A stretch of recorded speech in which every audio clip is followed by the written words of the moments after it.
مسلمانوں، اب وقت آ گیا ہے کہ اینٹ کا جواب پتھر سے دیا جائے۔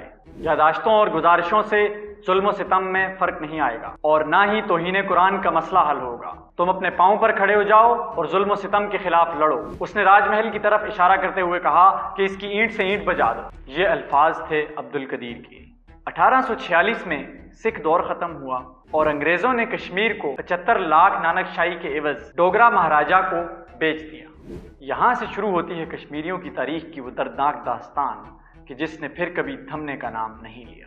100 سال پر محیط ڈوگرا راج مسلمانوں کے لیے کشمیر کی تاریخ کا سیاہ باب ثابت ہوا، لیکن اس دوران کشمیریوں نے آزادی کی جنگ جاری رکھی۔ پھر آتا ہے سال 1931، تاریخ ہے 13 اور مہینہ ہے جولائی کا۔ سری نگر سینٹرل جیل کے باہر پے در پے 22 لوگ شہید کر دیے جاتے ہیں۔ وہ لوگ کون تھے اور کس جرم میں مارے گئے؟ السلام علیکم، میں ہوں خضر احمد اور آپ دیکھ رہے ہیں TR اوریجنلز کا ایکسپلینر۔ آج ہم آپ کو بتا رہے ہیں وہ کہانی جس نے کشمیریوں کی آزادی کی جدوجہد کو ایک نئی زندگی بخشی۔ وہ 5 بڑے واقعات کہ جن کی وجہ سے کشمیری احتجاج پر مجبور ہوئے، آج ہم آپ کو یہی سب بتا رہے ہیں۔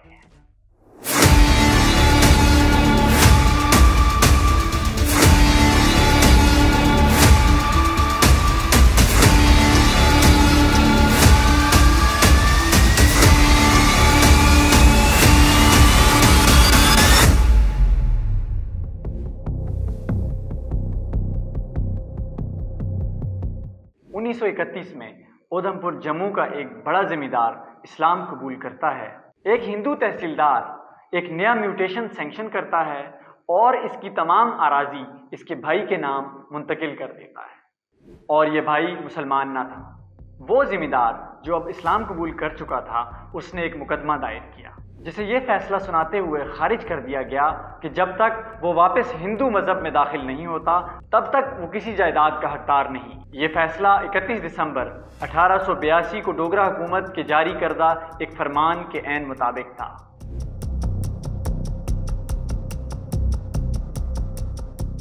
دوسرا واقعہ 29 اپریل 1931 کو جموں شہر میں پیش آیا، جہاں مسلمانوں نے عید کی نماز میونسپل کمیٹی کے زیر اہتمام ایک باغ میں ادا کی۔ نماز مفتی محمد اسحاق نے پڑھائی۔ نماز کے بعد انہوں نے فرعون و موسیٰ کے متعلق چند قرآنی آیات پڑھی اور اپنے خطبہ میں اس کی تاریخی اہمیت کو بیان کیا۔ بابو کھیم چند نامی ایک پولیس انسپکٹر پولیس والوں کے ساتھ وہاں ڈیوٹی پر تھا۔ جب امام نے فرعون کو ایک ظالم اور جابر بادشاہ قرار دیا تو سب انسپکٹر نے امام کو خطبہ روکنے کا کہا، کیونکہ اس کے خیال میں امام نے نہ صرف قانون کی حد سے تجاوز کیا تھا بلکہ وہ غداری کا مرتکب بھی ہو چکا تھا۔ ایک نوجوان میر حسین بخش نے پابندی کی خلاف ورزی کی اور لوگوں سے مخاطب ہو کر کہا کہ حکومت ان کے مذہب میں مداخلت کر رہی ہے۔ انہوں نے جلوس کی شکل میں شہر کی مرکزی مسجد کی طرف مارچ کیا، جہاں واقعے کی مذمت کرتے ہوئے ایک مختصر اجلاس ہوا اور شام کو احتجاجی اجلاس منعقد کرنے کا فیصلہ کیا گیا۔ یہ اجلاس شہر کے سب سے بڑے اجتماعات میں سے ایک تھا اور اس کی صدارت میر حسین بخش نے کی۔ مسلمانوں کو اس وجہ سے شدید دکھ پہنچا تھا کہ نہ صرف وہ سیاسی طور پر دبائے گئے بلکہ معاشی طور پر بھی ان کا گلا گھونٹ دیا گیا۔ اب ان کے مذہبی معاملات میں مداخلت نے اس وقت کے حکمرانوں کے خلاف شدید نفرت کو جنم دیا۔ اجلاس سے چودھری غلام عباس، سردار گوہر رحمان اور مستری محمد یعقوب علی نے خطاب کیا۔ اب سے احتجاجی جلسوں کا انعقاد تو کثرت سے ہو گیا۔ مسلمانوں نے ڈسٹرکٹ مجسٹریٹ کی عدالت میں دفعہ 296 رنبیر پینل کوڈ کے تحت ہندو انسپکٹر کے خلاف مذہبی مجلس میں خلل ڈالنے کی شکایت کی کہ جسے یہ کہہ کر برخاست کر دیا گیا کہ خطبہ نماز کا حصہ نہیں ہے، جس کے نتیجے میں عدالت میں موجود ہندوؤں کے ایک بڑے وفد نے نعرے بازی کی اور یہ نعرے لگائے، کھیم چند زندہ باد، ہندو دھرم کی جے ہو۔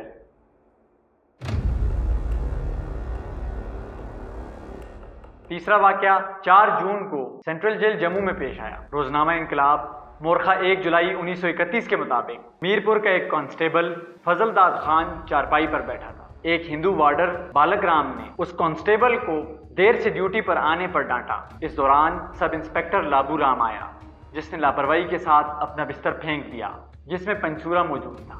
فضل داد نے ینگ مینز مسلم ایسوسی ایشن سے رابطہ کیا۔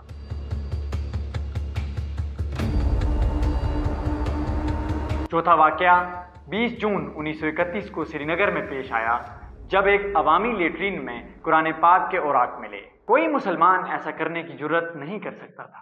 مولوی محمد یوسف شاہ نے حضرت بل میں ایک جلسہ عام سے خطاب کرتے ہوئے کہا، اگر ہم گرفتار ہو گئے تو آپ کو ڈرنے کی کوئی ضرورت نہیں، اور اگر ہم میں سے 10 کو بھی گرفتار کر لیا جاتا ہے تو باقی 10 کو ان کی جگہ لینے کے لیے تیار رہنا چاہیے۔ پریم ناتھ بزاز اپنی تحریر انسائیڈ کشمیر میں لکھتے ہیں، 13 جولائی کے عوامی ایجیٹیشن کے پیچھے اصل محرک مسلمانوں کے رینک اینڈ فائل میں عدم اطمینان تھا۔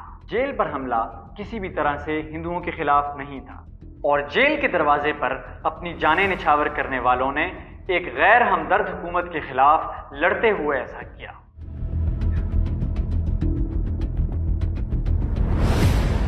عبد القدیر ایک انگریز فوجی افسر کا ملازم تھا۔ اس فوجی افسر کا نام میجر بٹ تھا اور اس کا تعلق یارک شائر ریجمنٹ سے تھا، اور یہ پشاور میں تعینات تھا، جبکہ عبد القدیر کا تعلق سوات سے تھا۔ عبد القدیر کی حقیقت کے بارے میں کئی سارے ورژن موجود ہیں۔ اکثریت کا ماننا ہے کہ وہ ایک پٹھان تھا اور اپنے آفیسر کے ساتھ سری نگر آیا تھا۔ وہ کشمیر کی ٹھنڈی آب و ہوا میں موسم گرما گزارنا چاہتا تھا۔ وہ نسیم باغ میں ایک ہاؤس بوٹ پر ٹھہرے ہوئے تھے۔ عبد القدیر جلسوں میں شریک ہوتے رہے اور خانقاہ مولا میں وہ اپنے جذبات کو قابو میں رکھنے سے قاصر رہے۔ اسی دوران عبد القدیر نے مجمع سے اچانک خطاب کیا۔ اس کی تقریر CID نے ریکارڈ کی، اور جب وہ رات کے آخری پہر نسیم باغ واپس آیا تو ایجنسی کے کارندوں نے اس کا پیچھا کیا۔ 25 جون کو اسے میجر کی ہاؤس بوٹ سے گرفتار کر لیا گیا۔ اس پر دفعہ 124A غداری اور دفعہ 153 رنبیر پینل کوڈ کے تحت مقدمہ درج کیا گیا۔ راشد تاثیر نے اپنی کتاب تاریخ حریت میں یہ تقریر اس طرح نقل کی ہے، مسلمان بھائیوں، اب وقت آ گیا ہے کہ ہم ظلم و بربریت کو ختم کرنے کے لیے بڑی طاقت سے نہیں ملیں گے جس کا نشانہ آپ لوگ بن رہے ہیں، اور نہ ہی قرآن پاک کی بے حرمتی کا معاملہ آپ کی تسلی کے لیے حل کریں گے۔ آپ کو اپنی طاقت پر بھروسہ کرنا چاہیے، ظلم کے خلاف ایک انتھک جنگ چھیڑنی چاہیے۔ محل کی طرف انگلی اٹھاتے ہوئے اس نے گرج کر کہا، اسے زمین پر گرا دو۔ ہمارے پاس کوئی مشین گن نہیں ہے، لیکن ہمارے پاس پتھروں اور اینٹوں کی بھرمار ہے۔ جب مسلمانوں کو اس کی گرفتاری کا علم ہوا تو پورے کشمیر میں غم و غصہ پھیل گیا۔ عبد القدیر کو 25 جون 1931 کو رنبیر پینل کوڈ کے تحت غداری کے مقدمے میں گرفتار کیا گیا۔ یہ مقدمہ 4 جولائی کو سری نگر کے سیشن جج کی عدالت میں شروع ہوا۔ 4 سماعتوں کے دوران مسلمانوں کی ایک بہت بڑی تعداد مقدمے کی سنوائی کے لیے عدالت کے احاطے میں جمع ہو گئی۔ 13 جولائی 1931 کو عبد القدیر پر سینٹرل جیل میں مقدمہ چل رہا تھا۔ آخر کار خان کا ٹرائل سری نگر سینٹرل جیل کے احاطے میں شروع ہوا۔ میجسٹریٹ کو تحفظ فراہم کرنے کے لیے تمام اضافی تیاریاں کی گئی تھیں۔ Deputy sub inspector of police, 1 inspector, 2 sub inspector, 5 head constable اور 44 پولیس اہلکار مقدمے کی جگہ پر پہنچے۔ اس فورس میں 22 پولیس اہلکار اسلحے سے لیس تھے، جبکہ انسپکٹرز کے پاس ریوالورز تھیں۔ ان کے علاوہ 119 اہلکار جیل فورسز میں ڈنڈوں سے لیس تھے۔ سینٹرل جیل کے باہر ہزاروں مسلمان جمع تھے۔ سیشن جج کے داخلے کے بعد انہوں نے احاطے میں داخلے کی اجازت مانگی۔ ایک اندازے کے مطابق 4 سے 5 ہزار لوگ مقدمے کی گواہی دینے کے لیے گئے تھے، لیکن 200 لوگوں کا ایک گروہ مقدمے کی سماعت شروع ہونے سے قبل کمپاؤنڈ میں داخل ہو گیا تھا۔ 12:45 تک مؤذن نے اذان دی۔ 1 بجے مسلمان نماز ظہر کے لیے قطار میں کھڑے ہونے لگے۔ تھوڑی دیر بعد ڈسٹرکٹ مجسٹریٹ، سٹی منصف، پولیس سپرنٹینڈنٹ اور اسسٹنٹ سپرنٹینڈنٹ آف پولیس گاڑیوں میں پہنچے۔ جیسے ہی وہ اپنی گاڑیوں سے باہر نکلے تو لوگوں نے اللہ اکبر، اسلام زندہ باد اور عبد القدیر زندہ باد کے نعرے لگائے، اور جب جج اپنی گاڑی میں پہنچے تو لوگوں نے چیخ کر کہا، ہمارا بھائی رائے بریلی سے ہے، ہمارے بھائی عبد القدیر کو رہا کرو، ہم جیل جائیں گے، اس کے بجائے ہمیں قید کر لو۔ پولیس نے ان پر لاٹھی چارج کیا۔ مشتعل افراد نے اس کا جواب اینٹوں اور پتھروں سے دیا۔ اس کے فوراً بعد لوگوں اور پولیس کا آمنا سامنا ہوا۔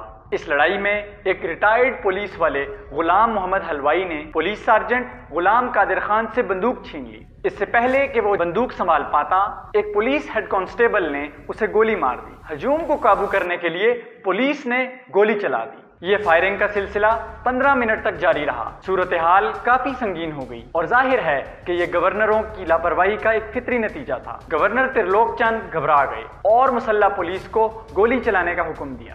دلال انکوائری کمیشن کے سامنے رکھے گئے شواہد کے مطابق 180 روند فائر کیے گئے۔